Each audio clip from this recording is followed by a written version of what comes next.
Tout commence quand les portes du royaume des démons s'ouvrent et libèrent des tonnes de créatures impies qui font des ravages chez les humains avides qui ont trop profité de la situation. Mais ce n'est pas une histoire ordinaire. Les créatures de l'enfer sont appelées démons, et les humains spéciaux s'éveillent et deviennent des chasseurs. Grâce à une longue et épuisante guerre contre les démons, les chasseurs ont réussi à contrôler l'invasion du royaume des démons, et l'humanité a une seconde chance. Avec le temps, les villes détruites sont reconstruites, et les humains peuvent mener une vie raisonnablement normale. Mais le problème des démons ne montre aucun signe de diminution, car il n'y a qu'une petite quantité de chasseurs éveillés naturellement, tandis que les démons semblent infinis, comme les dons des Sims Pokémoni sur Twitch. C'est pourquoi l'humanité donne naissance à quelque chose qui ne peut être décrit que comme des aliens cultivés en laboratoire, appelés chasseurs chimères, car ils sont une fusion d'humains, généralement des prisonniers, avec des cellules des monstres ou le minerai mystérieux trouvé dans le royaume des démons.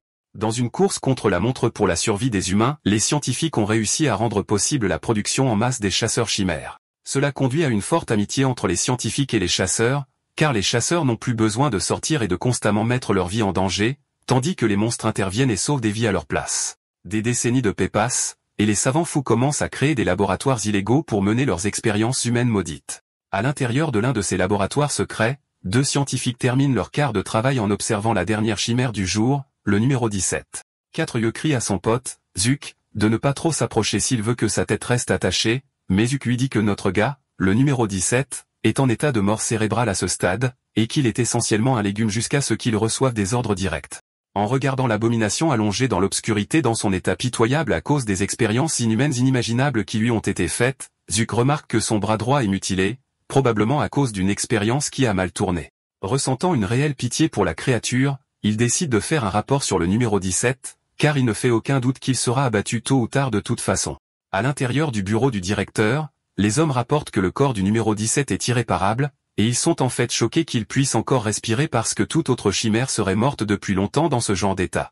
Le directeur leur demande combien de temps il pense qu'il survivra, et le gros nerd estime qu'il lui reste environ 1 mois. En entendant cela, l'homme au cœur de pierre leur ordonne froidement de l'envoyer en première ligne pour servir de bouclier de chair pour les chasseurs qui sortent de la porte lors de l'opération de blocus de la porte, mais il leur dit explicitement de ne pas mettre de commande de retour dans l'ordre. Plus tard dans le royaume des démons, un oiseau qui ressemble à un ptérodactyle plonge sur notre garçon.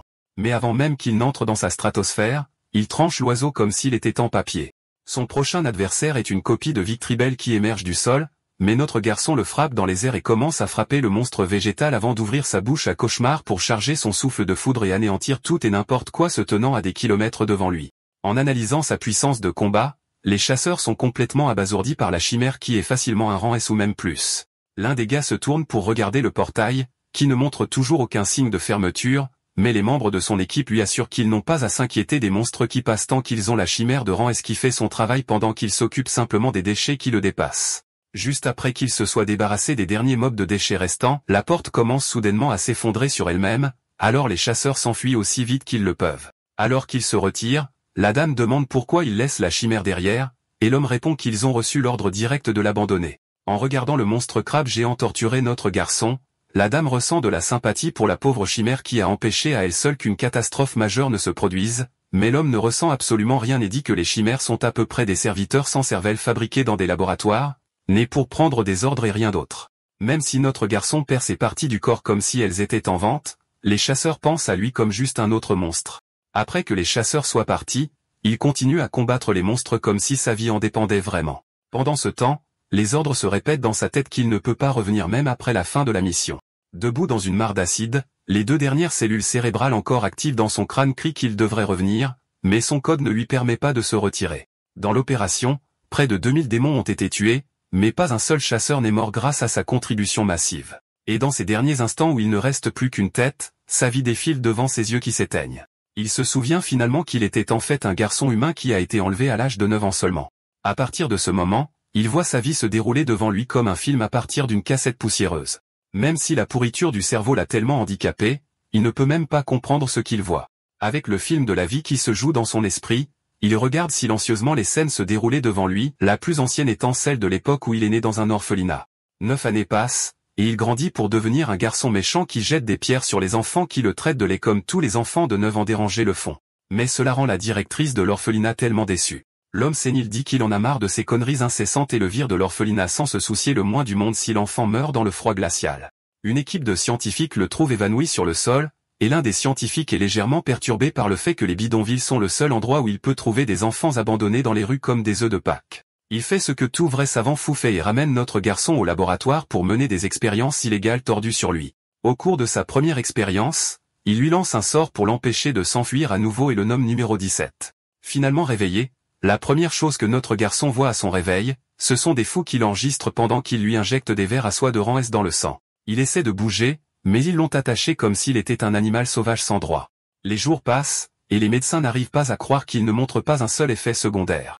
Son esprit et sa pensée sont complètement intacts, et il a le contrôle total sur toutes les capacités du monstre. Même s'il a l'air d'être à une seconde de prendre un Glock et un sac de munitions à l'école la plus proche, tout ce que ces salauds peuvent penser, c'est à quel point il est génial et précieux. Il continue à lui injecter toutes sortes de cellules de monstres, et 6 ans plus tard, il est un chasseur de chimères à part entière capable de détruire les démons avec une seule attaque dévastatrice. Avec une seule explosion, il tire un rayon laser qui fait frire les monstres guêpes et anéantit des kilomètres d'asphalte le long de la route. Une mère lui montre sa gratitude pour l'avoir sauvé elle et sa fille, tandis que le chasseur blessé s'excuse de compter sur un jeune garçon comme lui. Mais notre garçon dit qu'il va bien, se sentant complètement insensible à l'intérieur. Quelques années plus tard, son hypnose s'arrête soudainement, et il se demande ce qu'il diable il faisait tout ce temps, ce qui indique aux scientifiques que les effets secondaires font enfin surface. Le temps passe vite et après lui avoir injecté des cellules de plus de 500 monstres jusqu'à ce qu'il ne ressemble plus à quelque chose qui pourrait même être appelé humain. Et environ 20 longues années plus tard, il devient un chien géant ressemblant à un dragon sans conscience qui a l'air si grotesque que les gens normaux ont besoin de se décolorer les yeux après l'avoir regardé. Après cela, son voyage de cocaïne prend finalement fin brusquement, et il ne reste plus rien de lui à part un seul os. Cependant, cet os flotte soudainement dans les airs et commence à régénérer tout son corps jusqu'à ce que la chimère numéro 17 réapparaisse. Sauf que cette fois, c'est un jeune homme beau avec des abdos en béton. Toujours sous le choc de sa résurrection insensée, il se demande s'il est vraiment à nouveau un humain. Il se dit que puisque ces cellules de monstres sont toujours à l'intérieur de lui, il ne compte probablement pas comme entièrement humain, surtout avec la facilité avec laquelle il flexe ses griffes acérées comme s'il était sur le point de lancer une ligne de mode pour les prédateurs supérieurs. Personne ne s'est présenté du laboratoire pour le ramener, alors notre garçon suppose qu'il a été largué comme un X-avare. Puis il remarque que le numéro de laboratoire qui était sur son bras a disparu, et cela lui fait se demander s'il a finalement réussi à couper les liens avec le laboratoire pour de bon. Puisqu'il balance un corps plus chaud que l'enfer lui-même, il suppose que cela pourrait être le trait d'un monstre de type immortel, le genre qui peut ressusciter jusqu'à 3 fois à moins que leur noyau ne soit détruit. Mais une chose le tracasse encore, c'est que les scientifiques juraient que les cellules humaines et les cellules de monstres immortels ne pouvaient pas fusionner. Pourtant, le voilà en mode alpha complet, rayonnant une forme maximale qui fait ressembler Johnny Bravo à un remplissage de fond. Peut-être que tous les effets secondaires qu'il avait ont été effacés, car il se souvient que sa tête se sentait toujours brumeuse et enchaînée par une sorte de sort mental, mais maintenant il se sent aussi libre qu'il puisse l'être.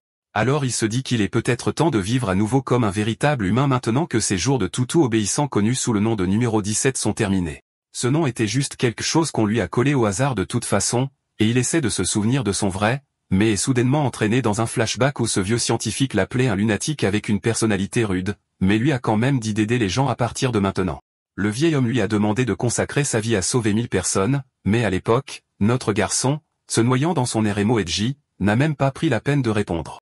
Revenant au présent, il qualifie ce conseil de pure ordure et se moque de l'idée ridicule qu'un orphelin né dans les bidonvilles est censé aider les autres. Alors qu'il regarde le ciel du coucher du soleil, les abdos scintillant comme s'ils avaient leur propre budget d'éclairage, il pense à la vengeance pendant un moment, mais laisse l'idée glisser. Après tout, la vengeance a besoin d'une cible visible, et il y a si longtemps que sa rancune ressemble plus à une démangeaison qui s'estompe qu'à quelque chose de réel. Et d'ailleurs, il n'y a pas de chemin de retour vers le monde humain pour le moment de toute façon. Il se dit qu'il les croisera bien un jour et décide de laisser tomber la vengeance pour l'instant et de se concentrer sur la suite. En contemplant son corps majestueux, une lueur divine recouvrant opportunément ses parties les plus délicates, il prend la décision d'essayer de vivre comme un être humain normal à partir de maintenant pour compenser tout le temps qu'on lui a volé. Alors qu'il s'éloigne, il réalise qu'il devrait probablement trouver quelque chose à porter et part en mission pour trouver des vêtements, mais une pensée étrange lui traverse l'esprit en marchant, il ne se souvient même plus de la dernière fois qu'il a porté quelque chose. Il active ses cellules cérébrales pour déterminer quel matériau pourrait fonctionner, mais il ne trouve rien. Alors, il fait ce que tout barbare perdu ferait et commence à scruter les environs, et assez tôt, quelque chose attire son attention. Au loin, il voit le cadavre d'un monstre ressemblant à un oiseau et suppose qu'il est peut-être mort dans une guerre de territoire, bien qu'il n'y ait aucune blessure à montrer. Cela l'amène à penser que ce doit être du poison, ce qui est honnêtement parfait pour lui car il est en parfait état et idéal pour être dépecé. Il transforme son bras en une lame géante comme s'il attrapait un couteau à beurre et se souvient du laboratoire qu'il vaut mieux commencer à couper par le ventre puis passer aux membres. Shaon se met au travail, mais au moment où il l'ouvre, un gaz violet s'échappe. Il l'identifie instantanément comme du poison, mais ne semble pas le moins du monde perturbé et l'inhale comme du parfum. La seule chose qui l'énerve, c'est l'odeur, car maintenant il va devoir laver la peau. Après un certain temps, il finit de dépouiller la dinde envahissante et se dit que ce n'était pas un si mauvais travail pour une première tentative. Il se dirige ensuite vers la rivière pour laver la peau, mais quand il la sort, il semble un peu déçu car il remarque qu'elle est devenue raide alors qu'elle était douce auparavant. Il en conclut donc que c'est peut-être juste le monstre en jeu ici. Puis, de nulle part, une idée de génie le frappe comme une inspiration divine alors qu'il pose la peau à plat et commence à la tabasser comme si elle lui devait de l'argent. En plein coup de poing, il se demande si c'est ainsi que les gens tannent normalement les peaux et espère que cela fonctionnera plutôt que de détruire tout son dur labeur. Après une bonne vieille thérapie médiévale, la peau redevient douce et il la brandit fièrement. Se cachant derrière le cadavre d'oiseau nu par pudeur, il commence à faire des ajustements à la peau. Mais juste à ce moment-là, une flamme s'allume sur la tête du monstre. Les yeux de l'oiseau s'ouvrent brusquement, visiblement troublé par la vue de quelqu'un arrachant sa peau comme du papier d'emballage. Shaon perce rapidement des trous dans la peau, enfile son équipement de fortune et noue une vigne autour de sa taille comme si elle était prête pour le défilé. Sur ce, il a enfilé son nouveau look et se sent honnêtement plutôt bien du résultat. Il aperçoit du poison restant à l'intérieur, mais décide de laisser tomber car c'est trop de tracas à nettoyer. À ce moment précis, le monstre oiseau pousse un cri perçant qui choque Shaon, qui pensait sincèrement qu'il était mort. Il se débat et semble même comprendre le langage humain, ce qui déstabilise Shaon. Il se dit que le monstre doit aussi être du type immortel puisqu'il ne respirait pas plus tôt. Si cela s'était produit auparavant, il l'aurait fait retirer sans même y penser. Mais maintenant, le voyant faible et vulnérable, il se dit qu'il n'y a pas besoin. Shaon se contente de sourire et de dire que l'oiseau a eu de la chance, en lui souhaitant une seconde chance dans la vie avant de se tourner pour partir. Alors qu'il s'éloigne, il ajoute avec désinvolture que si le destin se sent particulièrement épicé, peut-être se reverront-ils. Quelque temps plus tard, il erre dans une grotte, regardant autour de lui comme s'il faisait du shopping immobilier. Sans crier gare, un mille-pattes massif bondit et atterrit juste devant lui, mais Shaon ne s'y même pas. La créature se déchaîne, mais il se demande surtout si l'éclairage ici est assez bon pour une maison. D'un seul coup net, il tranche la tête du mille-pattes comme s'il écrasait une mouche et se détourne, rayant mentalement cette grotte de la liste. Ensuite, il se retrouve dans une région montagneuse enneigée où un yéti gît sur le sol, figé par la peur, ayant probablement vu Shaon arriver comme un saut de frayeur. Apparemment, notre garçon a couru de fade avec les yétis, mais a également rejeté cet endroit parce que la nourriture serait un cauchemar à trouver. Puis il jette un coup d'œil à une forêt, mais les champignons puent si fort que c'est comme si quelqu'un avait mis du poisson au micro-ondes dans une salle de pause de bureau, donc celui-là n'est pas bon non plus. Il continue d'explorer d'une grotte de lézard effrayante à un volcan d'un confort suspect, mais rien ne clique. Finalement, il arrive au bord d'une falaise et contemple une vue à couper le souffle, et il est stupéfait qu'un endroit du royaume des démons puisse être aussi beau. Il décide d'explorer les environs et saute nonchalamment de la falaise, atterrissant avec un bruit sourd qui aurait brisé la colonne vertébrale de quelqu'un d'autre. Shaon remarque que l'eau est cristalline et qu'il y a aussi une solide population de poissons. Des poissons monstres sautent pour essayer d'obtenir une bouchée, et il se demande s'il pourrait en faire rôtir un comme un repas de camping. En y réfléchissant plus profondément, il se dit que c'est l'endroit idéal car il a une ferme piscicole naturelle, de l'air pur, des fleurs partout. Il fait donc son choix, il construira sa maison ici et décide de l'appeler la maison Shaon Duun. Pendant ce temps, dans une partie éloignée du royaume des démons, l'air crépite alors qu'un portail s'ouvre et que quelque chose jaillit, s'écrasant au sol avec un fracas tonitruant. Une silhouette robotique se relève de la fumée, regarde autour d'elle et se demande à haute voix si c'est vraiment le royaume des démons. Il prend un moment pour s'imprégner de la beauté de l'endroit, laissant vraiment l'air frais et les fleurs colorées opérer leur charme, et finit par décider que cet endroit est à peu près parfait pour construire la maison de Shaon Duun. Pour commencer, il dégage la zone avec ses extensions de vignes qui poussent du bout de ses doigts, abattant chaque arbre en vue d'un seul mouvement propre. Et une fois que la clairière est terminée, il utilise ces mêmes vignes pour ramasser les bûches tombées afin de les empiler comme principal matériau de construction. Juste au moment où les choses semblent se dérouler sans problème, il remarque que le sol a l'air un peu trop bosselé à son goût. Alors il ressort les vignes et lisse le tout, en prenant soin d'enlever les souches d'arbres restantes jusqu'à ce que la clairière ait enfin l'air assez propre pour accueillir une cabane digne de Pinterest.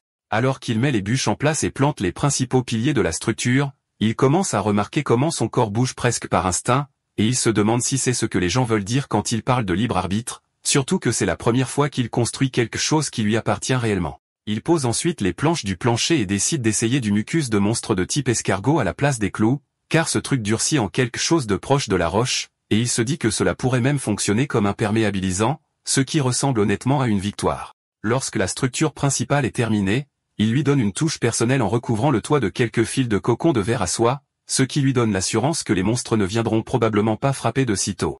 Elle a l'air plutôt confortable maintenant et semble presque complète, mais il s'arrête pour réfléchir à ce que devrait avoir d'autre une maison humaine digne de ce nom, puis se souvient qu'au laboratoire, il montrait des vidéos de maisons normales avant que les portes ne s'ouvrent. En y réfléchissant, il se rend compte que la plupart des gens avaient soit des animaux de compagnie, soit cultivé quelque chose dans leur jardin. Et comme les chiens ne sont pas vraiment une chose dans le monde des démons, il se dit que la meilleure option est de cultiver des plantes et de faire un jardin. Après avoir passé quelque temps à réfléchir à ce qu'il faut cultiver, il a soudain un moment eureka et décide que les mandragores seraient parfaites, surtout avec une montagne enneigée à proximité qui correspond à leur habitat. Alors qu'il marche dans le terrain froid et enneigé, il se souvient que les mandragores poussent généralement dans des pics riches en mana, et la façon dont la neige s'accumule autour de lui rappelle le moment où il a été kidnappé et envoyé au laboratoire. Ironiquement, il considère maintenant ce moment comme une bénédiction, car après être devenu une chimère, il n'a plus à s'inquiéter de mourir de froid ou de faim dans des conditions misérables. Finalement, il sent le mana élevé autour de lui et se dit qu'il doit être proche. Et bien sûr, il aperçoit finalement les racines de Mandragora. Elles ressemblent à des poissons-lunes avec des têtes feuillues et sont connues pour être très sensibles au stress, mourant souvent de la plus infime modification de leur environnement. Il se dit qu'il serait plus intelligent de choisir les plus jeunes, car il pourrait mieux s'adapter pendant le déménagement, alors il en choisit soigneusement 3, se préparant aux cris qu'il sait qu'ils sont célèbres pour. Mais au lieu des cris aigus auxquels il s'attend, il trouve le premier petit gars profondément endormi, ronflant comme un bébé, et les 2 autres qu'il cueille plus tard sont également en train de somnoler paisiblement et même de parler en dormant. Cela le déstabilise jusqu'à ce qu'il se souvienne que toute cette histoire de cris de Mandragora était plutôt un cauchemar créé en laboratoire par des humains les cultivant dans des environnements à faible teneur en mana et remplis de stress, et les cris étaient surtout une réaction à l'arrachage forcé. Il commence à se demander si le silence est juste dû au fait qu'elles sont dans le royaume des démons maintenant, mais même ainsi, c'est bizarre qu'elles n'essaient pas de résister ou de s'enfuir. À moins qu'elles ne le reconnaissent d'une manière ou d'une autre comme l'un des leurs, ce qui ne serait pas trop surprenant étant donné qu'il a aussi des cellules de Mandragora mélangées à son corps. Il les glisse doucement dans sa ceinture, se sentant soulagé qu'elles soient calmes et sans stress, et commence à se demander s'il pourrait poliment leur demander plus tard quelques vrilles de racines pour infuser du thé ou peut-être même utiliser leurs fruits comme collation. Bien qu'il se souvienne rapidement que le fruit devient toxique s'il est cueilli de force, il prend donc une note mentale d'attendre et de le demander gentiment lorsque le moment sera venu. Juste à ce moment-là, il détecte la présence de quelques chasseurs à proximité et commence à se demander pourquoi quelqu'un se donnerait la peine d'escalader une montagne enneigée et périlleuse, à moins que ce ne soit absolument nécessaire, mais il décide de les vérifier quand même car ils pourraient utiliser des pierres de porte de leur part. Pendant ce temps, un des chasseurs râle qu'ils ont été abandonnés face au danger parce que leurs soi-disant coéquipiers les ont lâchés comme appât, tandis que l'autre lui crie de se concentrer car une vague de lapins monstrueux fonce rapidement sur eux. Les lapins monstrueux bondissent sur eux avec leurs grotesques gueules béantes remplies de tentacules et de crocs tortueux, mais le gars parvient à invoquer un champ de force juste à temps pour les empêcher de devenir le dîner, bien qu'il réalise rapidement que la barrière ne tiendra pas longtemps et commence à regretter de ne pas avoir accepté des petits boulots à la place. Regrettant chaque décision qu'il a menée à ce moment, il commence à crier à l'aide. Juste au moment où son bouclier se brise en morceaux, notre gars débarque avec le genre d'entrée qui dégage une sérieuse énergie d'atterrissage de Superman, et les 2 chasseurs se figent, stupéfaits de voir une personne réelle apparaître avec désinvolture de nulle part. La simple pression de sa présence suffit à paniquer les lapins des neiges, et sans hésitation, ils se dispersent comme de petits rongeurs effrayés, laissant les 2 chasseurs complètement déconcertés de voir comment des monstres de classe B viennent de fuir pour sauver leur vie devant un homme à moitié nu. Ils se précipitent pour le remercier, se présentant comme Seongju et Kim Taun, et lui demandent son nom, qu'il partage, mais aucun d'eux n'a jamais entendu un nom comme celui-là auparavant. Kim Taun commence à se demander à voix haute s'il ne serait pas une sorte de chasseur reclus à en juger par son esthétique d'homme des cavernes robustes, tandis que notre gars inverse la question et demande ce qu'ils font aérer dans un piège mortel comme celui-ci, car il ne semble pas exactement être au-dessus de la classe D. Les 2 expliquent qu'ils sont en mission pour capturer une chimère vivante en échange d'une prime plutôt généreuse, ce qui attire instantanément l'attention de notre gars. L'un d'eux précise que la chimère s'est ensuite échappée d'un laboratoire et a sauté dans un portail au milieu de la poursuite, ce qui le soulage en fait énormément car cela confirme qu'il ne le traque pas. Il demande ensuite où est leur équipement, se demandant comment ils ont fini par errer dans la nature complètement les mains vides et s'ils ont au moins une pierre de portail sur eux. Ce à quoi le gars explique que leurs soi-disant coéquipiers se sont enfuis avec tout leur équipement et que la trahison faisait partie de leur plan depuis le début, ce qu'il regrette maintenant de ne pas avoir compris plus tôt. En entendant tout cela, notre gars fixe silencieusement leur pierre de portail du regard. Et alors que les chasseurs tentent d'expliquer qu'ils souffrent de contamination de mana et qu'ils ne pourront pas survivre beaucoup plus longtemps, il demande désespérément s'il a un moyen de sortir car les humains ne peuvent survivre qu'un temps limité dans le monde des démons avant de devoir revenir et se purifier. sinon ils mourront de surexposition. L'un d'eux le supplie même de l'aider, mentionnant qu'il a une femme enceinte qui l'attend à la maison. Mais avant même qu'il ne puisse terminer la phrase, notre gars se fiche soudainement comme s'il sentait un changement dans le cosmos, puis décolle en plein vol comme Hulk, les laissant en suspens au milieu d'un monologue avec le vent dans leur visage. Ailleurs, la chimère robotique se retrouve au bord d'une falaise, et les mêmes chasseurs qui ont lâché prise plus tôt essaient de lui tendre une embuscade par derrière. Mais la créature se tourne lentement pour les affronter, indiquant très clairement qu'elle a maintenant l'intention de les effacer de l'existence. Alors que notre gars arrive sur les lieux, ses yeux s'écarquillent un peu, se demandant s'il est arrivé trop tard. Plus loin, du sang et de l'équipement sont éparpillés sur le sol tandis qu'une boule d'énergie bleue scintillante s'estompe lentement au bord de la falaise, ce qui lui fait penser que les chasseurs ont dû lâcher prise et s'enfuir. Ils ont même laissé tout leur butin derrière eux, et à en juger par le mélange d'empreintes d'enfants et d'animaux, il semble que le sujet de test ait changé de forme au milieu du combat. Il se souvient de ce que le chasseur de monstres a dit plus tôt, à savoir qu'il s'agissait d'une expérience de laboratoire qui a sauté dans le portail lors de son évasion. Il est fabriqué à partir de métal liquide, il peut donc changer de forme librement. Mais en raison de la rareté du matériau, ils l'ont construit petit et compact comme un enfant. Chaillon regarde en bas de la falaise et peut à peine retenir un rire, réalisant que ce petit lutin mécanique a réussi à démolir 5 chasseurs de rang B.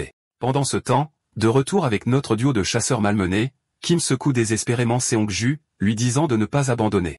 Mais le pauvre gars crache que tout son corps est contaminé maintenant, et qu'il est foutu, mais Kim n'accepte pas ça et parle de sa famille.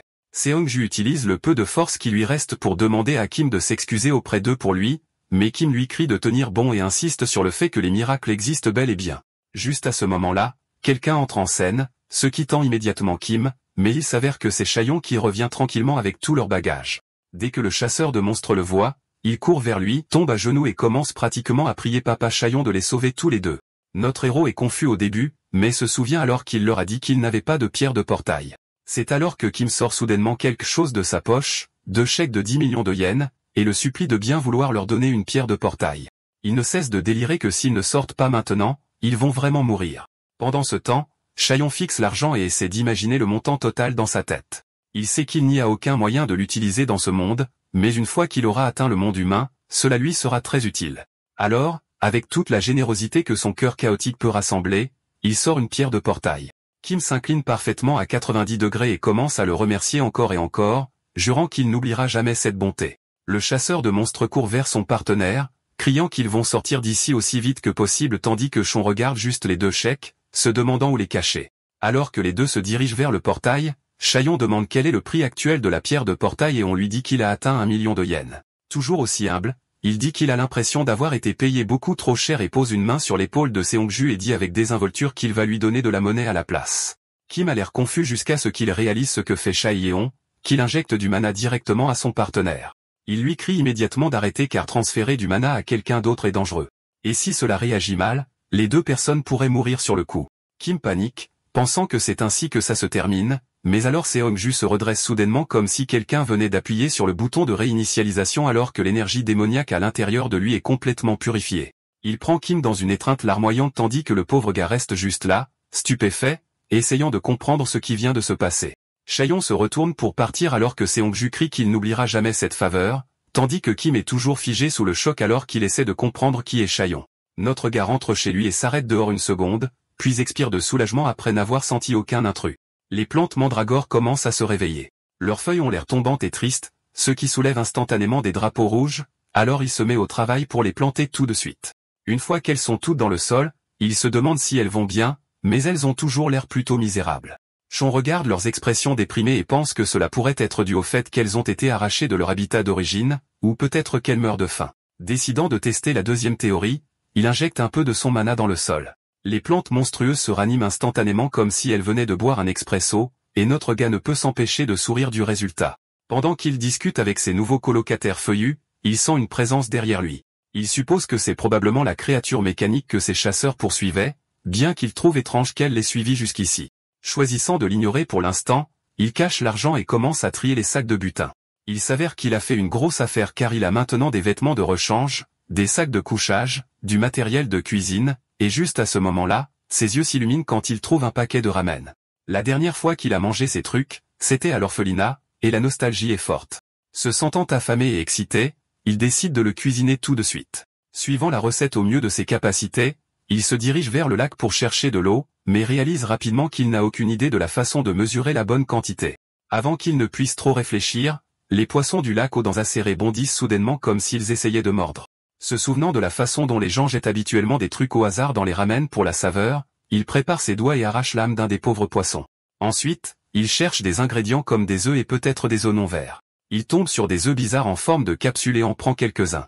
Et comme il n'y a pas d'oignons verts à proprement parler, il se contente de feuilles d'arbres fraîches, pensant qu'elles sont assez proches. Il jette ensuite tout dans une marmite et décide que c'est suffisant pour la préparation. C'est alors que le petit robot sort, tenant son estomac comme s'il mourait de faim alors qu'il regarde la marmite. Pendant ce temps, Sean allume le feu et note que les instructions ne disent pas quand ajouter le poisson, alors il jette juste tout à bouillir ensemble. Alors que l'odeur commence à s'élever de la marmite, les plantes monstrueuses commencent instantanément à bâillonner de dégoût, tandis que Sean se demande tranquillement si les ramen ont toujours senti comme ça. L'odeur flotte vers la créature mécanique qui commence à se balancer à cause du pur parfum de nourriture. Il flotte un peu plus près tout en pensant qu'il veut manger aussi, puis se transforme soudainement en un chiot. Il se souvient du laboratoire que les humains aiment les chiens, alors il décide d'en profiter et commence à boiter vers Shaon, gémissant faussement pour soutirer de la sympathie. Mais Sean regarde tout cela avec un visage impassible, pas même légèrement surpris. Il se dit que c'est juste un stratagème pour le piéger et que sa blessure est jouée. En voyant son numéro de chiot trop mignon, il se dit qu'elle est encore jeune et innocente, et se demande comment une chose pareille a pu s'échapper du labo pour aller dans le royaume des démons toute seule. Il joue le jeu et lui demande si elle veut goûter au ramen, ce qui la fait saliver instantanément. Mais juste devant eux, il y a un bouillon de la mort d'ingrédients aléatoires qui pourrait tuer un adulte, mais il décide quand même de prendre le risque. Au moment où il goûte, le chien s'arrête pour essayer de comprendre le goût, mais Sean, lui, est replongé dans un souvenir de fondue chinoise à l'orphelinat et sourit en disant que ça a le même goût qu'à l'époque. Notre héros déclare que c'est délicieux car le souvenir est assez fort pour masquer l'horreur du goût réel. Pendant ce temps, les pauvres mantrigoras sont à quelques secondes de leur ascension vers leur prochaine vie à cause de l'odeur toxique. Après avoir fini le repas, Shaon dit au chien qu'il est temps de nettoyer et qu'il peut partir maintenant. Alors que le chiot mécanique s'éloigne en boitant, Shaon fait remarquer avec désinvolture qu'il boitait de l'autre jambe tout à l'heure. Le robot se dépêche alors de reboiter du pied d'origine pendant que Shaon retient à peine son rire. Après avoir fini la vaisselle, il passe à la lessive, en battant les vêtements couverts de pollen avec un bâton comme les gens le faisaient autrefois. Bien qu'il n'aime pas particulièrement le pollen, il se dit qu'il ne peut pas continuer à vivre dans un simple costume en cuir comme un homme des cavernes. Il essaie de frapper le tissu doucement pour éviter de le déchirer, mais un coup finit par briser la roche en dessous et anéantir le vêtement avec. Après un bref moment de silence gêné, il soupire et ramasse le dernier vêtement. C'est alors qu'il remarque que la créature robotique traîne encore dans les parages, l'observant à distance. Plus tôt, elle s'était déguisée en rocher, avant cela en poisson pendant qu'il faisait la vaisselle, et avant cela en arbre pendant qu'il s'occupait des fleurs. Il réalise que la créature le suit depuis le début, changeant de forme en silence sans jamais s'approcher directement. Cela continue jusqu'à ce qu'une abeille se pose sur son nez, la faisant paniquer et crier qu'elle déteste les abeilles. À en juger par son comportement, il estime que la créature a moins de 5 ans.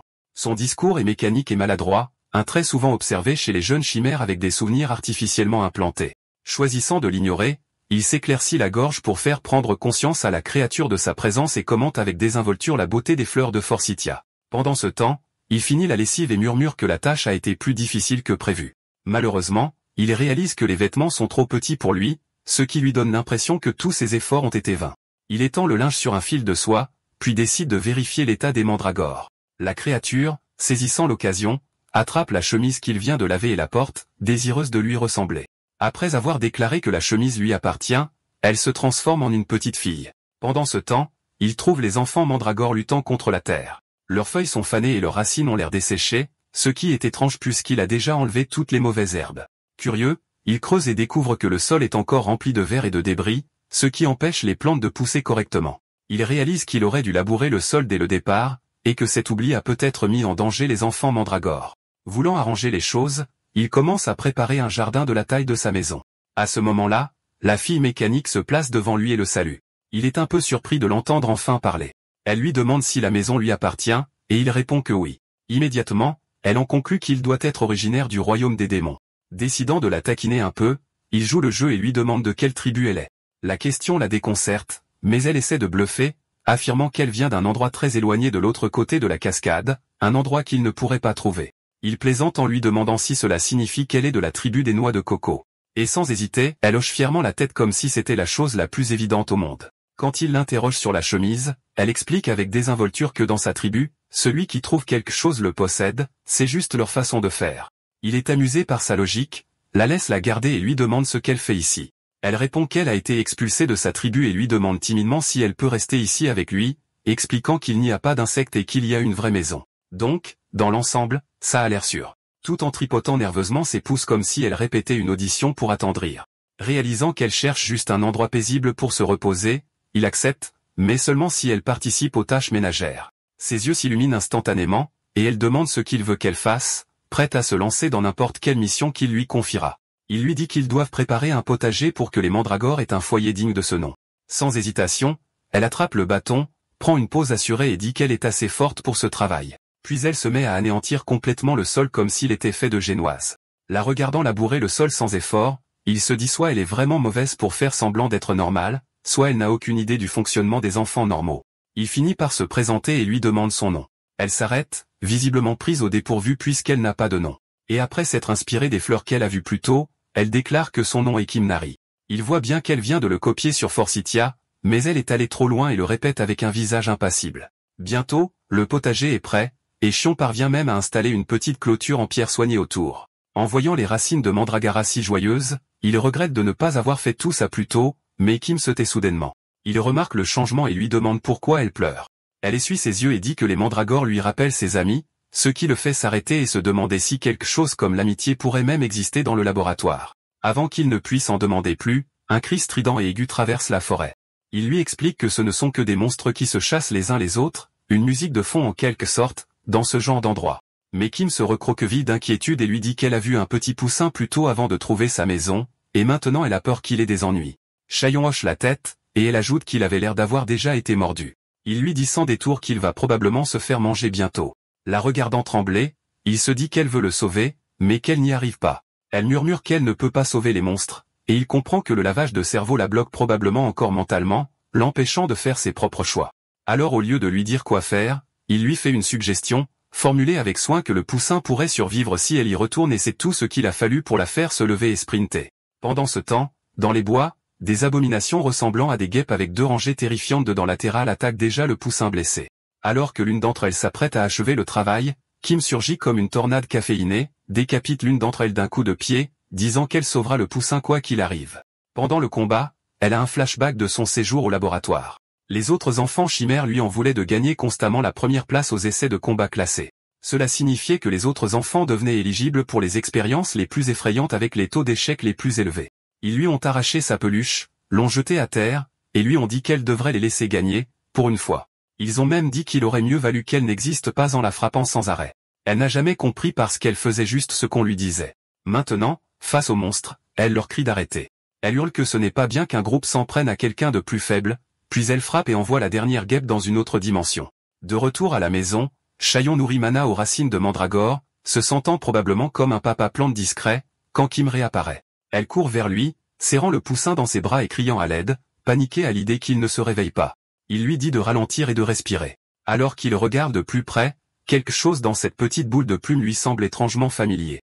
Kim continue de pleurer, paniquant à l'idée que cette pauvre boule de plume soit sur le point de mourir, tandis que Chaillon reste calme et propose de regarder de plus près. Il tend la main et verse un peu de mana dans la petite boule de plume, puis se détend en réalisant que la blessure ne semble pas mortelle. La magie de chaque monstre porte sa propre histoire spécifique. Et même si celui-ci a rétréci et changé de couleur, Chaillon sait instantanément que c'est la même créature qu'il avait dépecée à l'époque. Il prend une pause à la Sherlock, essayant de comprendre pourquoi il a tellement rétréci, tandis que Kim continue de demander s'il va mourir. Mais Chaillon la rassure en lui disant que la chose est juste mal nourrie et qu'elle s'est ratatinée à cause de la famine. Il dit qu'il lui a déjà donné du mana, donc si on la laisse tranquille, elle devrait se rétablir toute seule. Cependant, Kim replonge soudainement dans un flashback traumatique alors que son esprit la ramène à ce laboratoire, à sa poupée déchirée. D'une voix tremblante, elle dit qu'ils ne peuvent pas juste la laisser tranquille alors qu'elle continue de se vautrer comme une crêpe triste.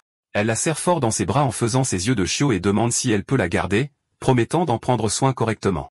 Chaillon sourit et l'avertit qu'elle pourrait devenir trop grande pour qu'elle puisse la gérer, mais elle répond qu'elle ne lui donnera qu'une toute petite quantité à manger. Il cède sous la pression de son attaque mignonne, et ses yeux s'illuminent comme si c'était le 14 juillet, et il plaisante en disant que ça pourrait servir de chien de garde, ou plutôt d'oiseau de garde. À ce moment précis, la boule de plume ouvre les yeux et regarde autour d'elle avec une confusion totale, finissant par s'arrêter sur Chaillon en le reconnaissant et laisse échapper un doux roucoulement menaçant. Kim sursaute au son, la soulevant avec un couinement, disant qu'elle parle enfin, tandis que l'oiseau regarde juste autour de lui, se demandant dans quel genre d'enfer il s'est réveillé. Elle la serre à nouveau dans ses bras alors qu'elle se débat désespérément, tandis que Chaillon reste là maladroitement, ne sachant pas comment gérer cette folie. La boule de plume crie à nouveau et exige qu'on la lâche, ce qui prend Chaillon au dépourvu qu'il puisse réellement la comprendre. Quelques instants plus tard, Kim l'enveloppe comme une momie et annonce fièrement que le traitement est terminé, puis dit qu'elle a déjà choisi un nom pour elle. Alors que l'oiseau continue de se tortiller, elle explique que puisqu'il se comporte comme un pigeon, elle va l'appeler Ko, ce que Chaillon trouve plutôt hilarant. L'oiseau en colère se met immédiatement à attaquer Kim pour avoir trouvé un nom aussi ridicule, mais elle ne peut évidemment pas le comprendre, alors elle lui déverse un seau d'eau sur la tête en disant qu'il doit avoir soif. Puis, elle s'arrête, confuse, et demande à Chaillon pourquoi l'oiseau est maintenant gonflé comme un ballon d'eau. Il lui dit que c'est probablement assez d'hydratation pour le moment, alors elle s'élance pour chercher de la nourriture à la place. Pendant ce temps, Chaillon se dit qu'il devrait enfin installer une armoire de rangement correcte puisque toutes leurs affaires s'entassent. Mais quand il essaie de couper le bois, il se fend comme du carton bon marché. Il est confus car il a fait la table et la chaise très bien avec la même méthode. La boule de plume en a clairement assez de ses bêtises et souligne que c'est du bois tendre, donc, bien sûr, ça ne marche pas. Chaillon réalise que les types de bois comptent et demande quel bois de couleur est le plus résistant. L'oiseau répond instantanément le bois rouge, mais il se fige au milieu de sa phrase alors que la réalité s'abat sur lui, il vient de se faire comprendre. Il fixe Chaillon avec horreur, se demandant s'il a pu l'entendre tout ce temps. Les yeux dans les yeux, il se trébuche et active sa capacité mentale pour essayer de lire dans l'esprit de Chaillon, mais rien ne se passe, la télépathie échoue. Cependant, Chaillon regarde juste autour de lui innocemment et dit qu'il ne voit pas d'arbre rouge à proximité. Il se demande s'il pousse dans une autre région tandis que l'oiseau panique, réalisant que ses pouvoirs mentaux viennent d'être bloqués. Finalement, il laisse tomber la façade et demande carrément à Chaillon s'il peut l'entendre. Chaillon explique qu'il n'entend pas vraiment, mais que les mots apparaissent en quelque sorte dans son cerveau. Mais ensuite, il inverse la situation en demandant comment un monstre peut même comprendre le langage humain comme ça. Il se dit que l'oiseau doit être l'un de ces monstres intelligents super rares qui naissent contre toute attente, mais c'est la première fois qu'il en voit un de près. Chaillon demande ensuite sans détour si c'est le même oiseau qu'avant, ce que la plume confirme, disant qu'il est revenu parce qu'il voulait le revoir. Puisque Chaillon lui a sauvé la vie, il voulait lui rendre l'appareil s'ils se rencontraient à nouveau. Sans perdre de temps, Chaillon lui dit de l'aider tout de suite. Cela prend l'oiseau au dépourvu, mais il soupire, prend une inspiration et accepte de le guider vers les arbres rouges. Pendant ce temps, non loin de là, Kim court comme si sa vie en dépendait tout en esquivant des boules de feu qui pleuvent derrière elle, criant à quiconque l'attaque de reculer. Des larmes coulent sur son visage alors qu'elle crie qu'il fait trop chaud, et soudain une explosion la fait s'écraser la face la première dans la terre. Son esprit se ferme presque alors qu'elle commence à paniquer, pensant que les laboratoires l'ont retrouvée et qu'elle est foutue. Juste à ce moment-là, quelqu'un sort du feu avec de longs cheveux flottant de façon spectaculaire comme un figurant d'anime de troisième ordre. En regardant son tracker, il confirme qu'elle est la créature mécanique qu'ils poursuivent. Chargeant une autre attaque, il marmonne que sa vie est également en jeu et lance une autre boule de feu sur Kim, qui ne peut que la regarder vaincue. Mais avant qu'elle ne l'atteigne, notre héros fait le mouvement classique de Chad, se plaçant devant elle et désamorçant sans effort l'attaque comme s'il écrasait une mouche. Ko lui dit immédiatement que les indications pour les arbres peuvent attendre, la priorité absolue étant la fille en ce moment. Chaillon remarque que Kim a une peur bleue du feu et qu'elle n'a pas l'air du tout stable mentalement. Il décide d'éteindre les flammes d'abord, et la boule de plume est d'accord, ajoutant que seul un sac à ordures complet s'en prendrait à un enfant. Réponse là-bas lance un regard noir et insulte Chaillon, le traitant de troglodyte, puis menace de le démolir s'il ne recule pas. Chaillon rétorque que ce cosplayer de réponse parle beaucoup trop, ce qui le met instantanément en colère. Le type hurle que Chaillon ruine son moment dramatique et lui lance une énorme boule de feu. Chaillon lève simplement un doigt et sort un mouvement de gel, faisant exploser l'attaque comme s'il s'agissait d'une bougie d'anniversaire. L'explosion derrière réponse est massive, et il reste juste là, stupéfait, en essayant de comprendre ce qui vient de se passer. Des débris commencent à tomber, mais il est déjà trop tard car il se fait enterrer sous un tas de gravats. Quelques instants plus tard, Chaillon s'approche de Kim et lui demande si elle va bien, qui s'essuie ensuite les yeux et le remercie d'avoir éteint toutes les flammes. Il lui donne ensuite un conseil avisé, la prochaine fois qu'elle aura peur, elle devrait frapper la peur elle-même. Alors qu'il marche vers réponse, il l'attrape par les cheveux et continue le discours d'encouragement, mais s'arrête soudain au milieu de sa phrase. Il fixe la perruque dans sa main en silence et réalise que le type en dessous souffre d'un syndrome de crâne d'œuf brillant à part entière. D'accord, c'est la fin de l'histoire. Merci d'avoir regardé. À la prochaine.